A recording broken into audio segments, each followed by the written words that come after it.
Hello everyone, welcome all. आइए हम लोग नेक्स्ट क्वेश्चन को सॉल्व करें इस सीरीज में। The next question is a charged particle having charge q and velocity v is moving in x direction, enters in a region of uniform electric field directed in y direction and extended up to x is equal to 0 to x is equal to t, then what is the equation of path in terms of t। इसमें question में क्या कहा जा रहा है कि हमारे पास एक पार्टिकल है जिसका चार्ज q है और v है, ये x डायरेक्शन में मूव कर रहा है। This is the direction of motion, this is x axis है ना, ये x एक्सिस के डायरेक्शन में इसका वेलोसिटी है। ये चार्ज पार्टिकल है, ये डायरेक्शन हो गया इसका velocity. Enters in region of uniform electric field in direction. तो इलेक्ट्रिक फील्ड कहाँ से है डायरेक्शन, ये मान लेते कि हमारा x इज इक्वल टू 0 है और ये हमारा डायरेक्शन है x is equal to t, और इलेक्ट्रिक फील्ड इस डायरेक्शन में है। किस डायरेक्शन में है? It is in vertical direction electric field. अच्छा, then what is the equation of path. तो इलेक्ट्रिक फील्ड के कारण एक फोर्स लगेगा, force is nothing but q into E है ना। फोर्स जो है, मान लेते कि चार्ज पार्टिकल यहाँ पर है, इसको एक फोर्स लगेगा और फोर्स के कारण हम एक्सेलरेशन भी निकाल सकते हैं। Acceleration is force by mass, so this acceleration will be QE by m। ये हो गया एक्सेलरेशन।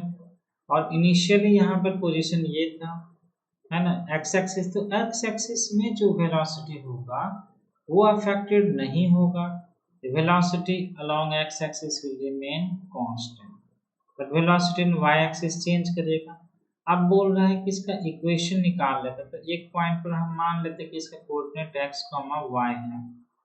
तो यहाँ पर इसने x डिस्टेंस ट्रेवल किया, y एक्सिस में y डिस्टेंस ट्रेवल किया, तो उतने ही टाइम में ये xy कोऑर्डिनेट पर आ गया है। तो x डिस्टेंस को हम लिख सकते हैं वेलोसिटी इनटू टाइम, एंड हम y को लिख सकते हैं, y में तो इनिशियल वेलोसिटी 0 था, तो 0 y equal to ut plus half acceleration into t square. और यहाँ से t को हम सब्स्टिट्यूट कर सकते हैं x अपॉन v है ना। और अगर हम सब्स्टिट्यूट करें यहाँ पर, और ये भी ध्यान में रखना है कि x is always less than t। x क्या है? x d से कम है। तो अगर हम इसके बीच में निकाल रहे हैं तो फिर क्या हो जाएगा, निकालते हैं। यहाँ पर x का मैक्सिमम वैल्यू जो होगा d होगा, ठीक है। तो आइए यहाँ पर निकालेंगे। यहाँ पर तो x को अगर हम d सब्स्टिट्यूट कर दें तो टाइम जो हो जाएगा that is nothing but, yes, वो टाइम कितना हो जाएगा d बाई v। यहाँ पर टाइम को पुट कर देंगे, so y is equal to 1 by 2 a is cube by 3 by m, time square is d square by v square. तो यहाँ से हम देख सकते हैं ऑप्शंस में cube E D square by 2m v square, option number 1। तो 1 option जो है वो हमारा करेक्ट इक्वेशन है।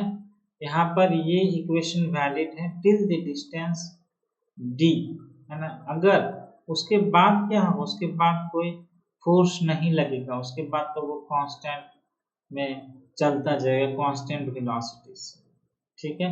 So this will be the equation of given trajectory.